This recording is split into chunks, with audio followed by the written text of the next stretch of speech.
Bueno, yo creo que hay que juntar varios conceptos cuando hablamos de estos temas de transparencia. A veces lo utilizamos como un sinónimo todo.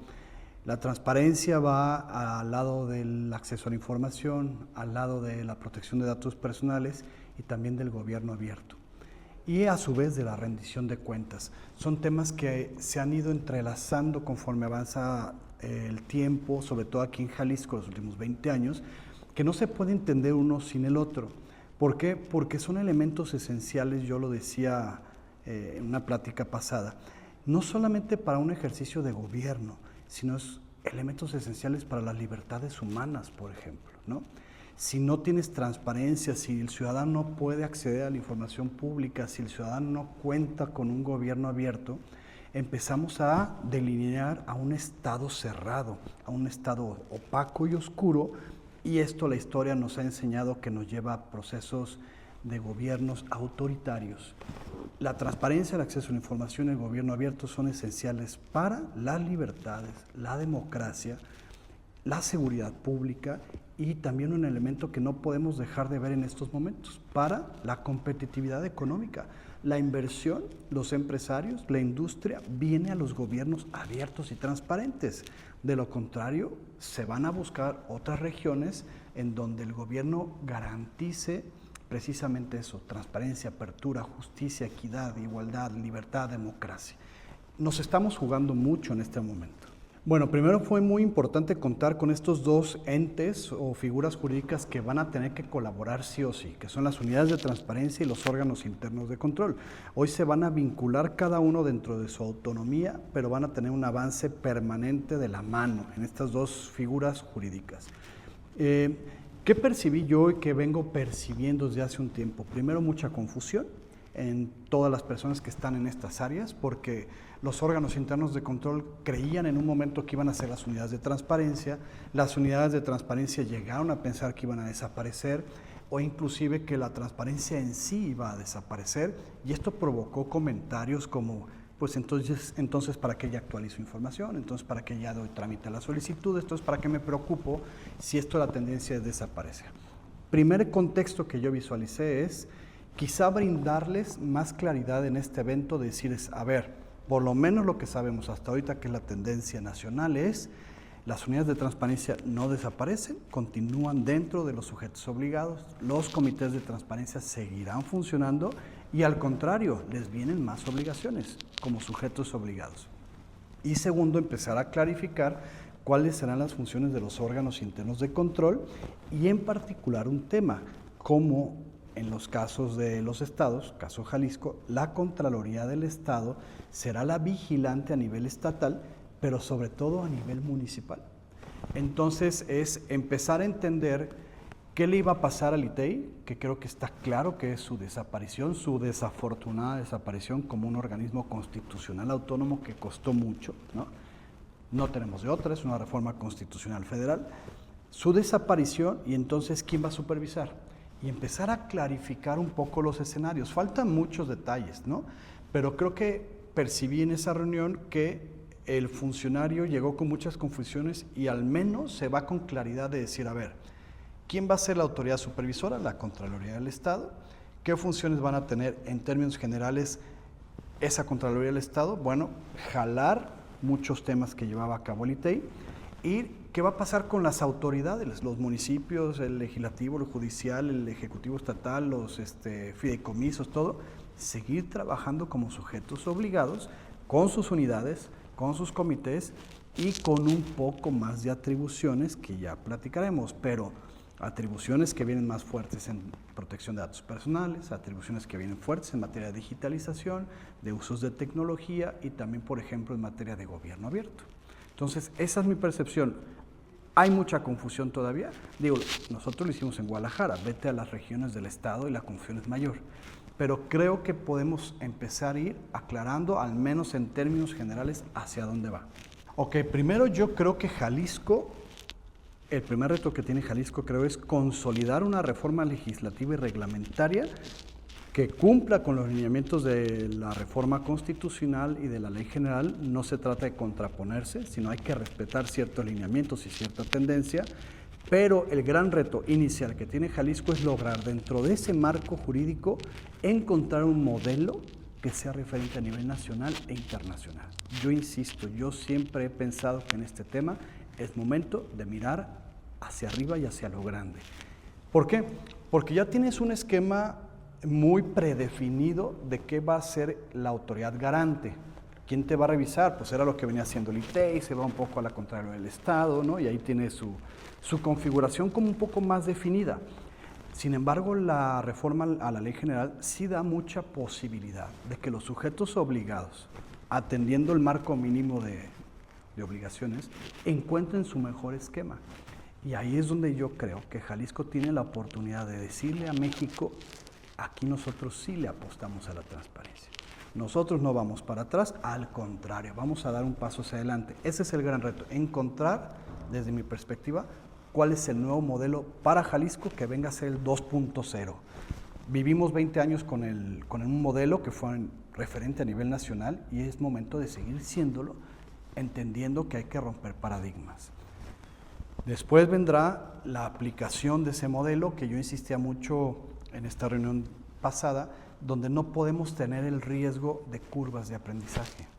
No podemos aventarnos una curva de aprendizaje de 2 o 3 años, que es la mitad de esta administración y una administración completa de los municipios, en aprender, en capacitar, en decirles qué es, en hacer los reglamentos. No tenemos que actuar de manera inmediata, aprovechar lo que ya se tiene, hacerlo práctico y seguir caminando, ¿no? Apostándole. Creo que ese es el segundo reto. Y el tercer reto es los recursos. Yo creo que debe de haber una convicción real de que para que esto funcione se necesitan recursos.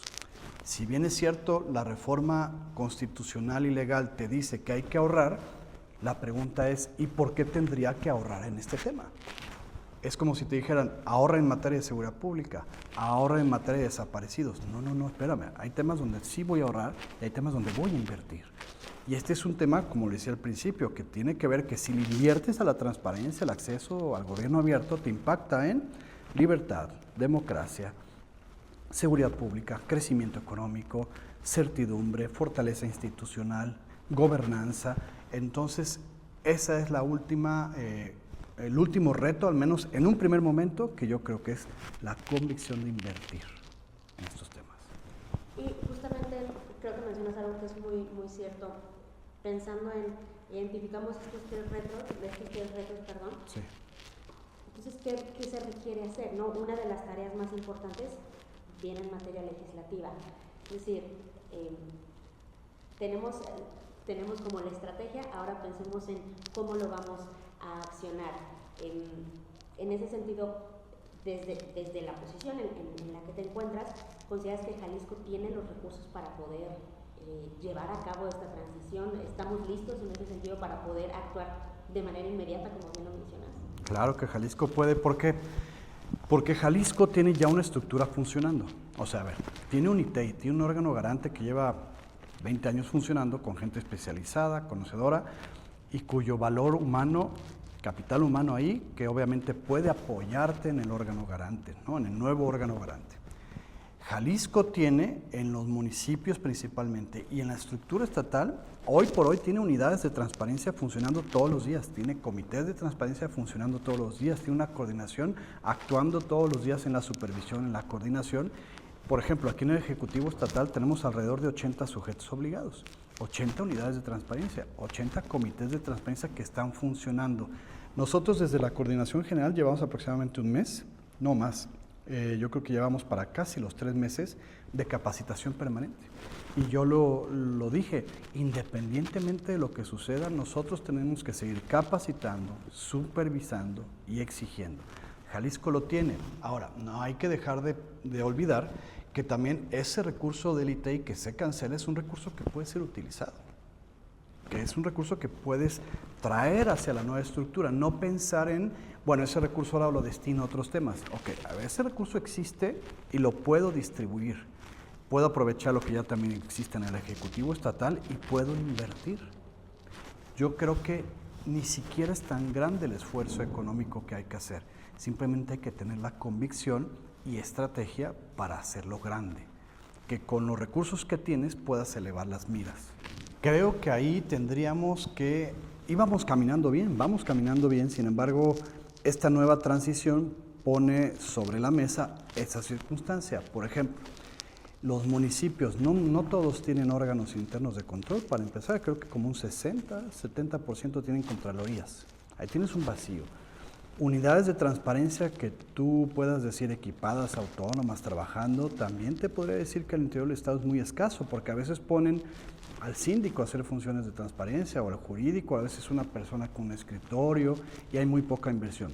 Yo creo que ahí la estructura que se integre, tanto desde la perspectiva de garante, de Contraloría del Estado, como el sujeto obligado que pueda tener también el gobierno, el Estado, es bajar hacia los municipios, ¿no? Capacitación, hacer fondos para equipar a las unidades de transparencia, ¿no? La inversión que tienes que llevar a los municipios para que vaya permeando en todo el Estado. Creo que ese es el gran reto, ir a los municipios, porque si te pones en la postura de, ok, perfecto, me voy a poner a sancionar, porque la ley eso dice. Si no cumples, sancionas y empiezas a sancionar, no vas a resolver nada. Claro, eso no implica que haya impunidad, pero tienes que dar el primer paso de generar las capacidades institucionales y eso, insisto, requiere inversión. Claro, si te das cuenta, conforme lo hemos ido platicando, cada vez vemos que hay más obligaciones, ¿no? Transparencia, acceso a la información, protección de datos personales, gobierno abierto, archivo, digitalización, tecnologías de la información. Todo eso viene en un nuevo marco jurídico. A mí me parece un sinsentido hablar como un discurso de que esto se trata de ahorrar recursos cuando lo que estás haciendo es generar más obligaciones porque hay nuevas realidades que atender. Esto se requiere ampliar, se requiere invertir. Hoy tú ves una unidad de transparencia, que lo dice la ley, que tiene que digitalizar su trabajo. Estamos hablando que ni siquiera tienen a veces unidad de transparencia y ya tenemos la obligación de digitalizar, ¿no? De apostarle a las tecnologías de información para la protección de datos personales, para dar accesibilidad a grupos vulnerables. Cuando habla también hay una obligación que no sé cómo se va a instrumentar, pero dice que en materia de gobierno abierto, en materia de tecnologías de la información, vendrán lineamientos nacionales que habrá que aplicar. Lineamientos que sin recursos serán poco aplicables. Crea formatos abiertos, crea datos abiertos, cada vez son más y más obligaciones a las unidades de transparencia. Yo lo he dicho desde hace 9 años, cada vez las unidades de transparencia tienen más obligaciones.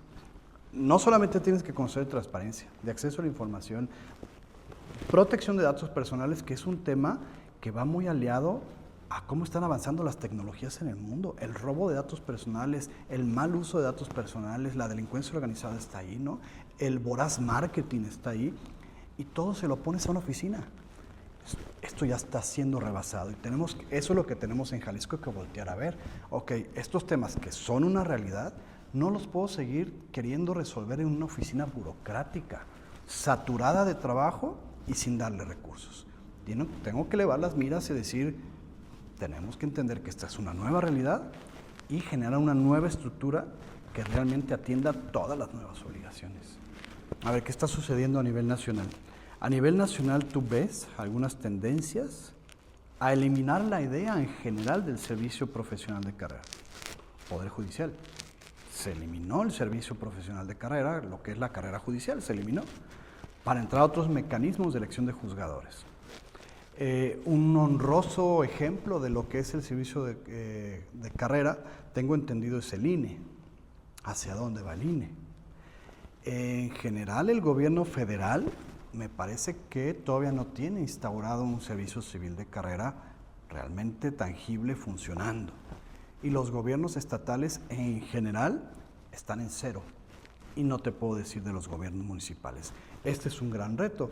Ahora, ¿hacia dónde va el país? Hay una propuesta de iniciativa avanzando para eliminar la reelección.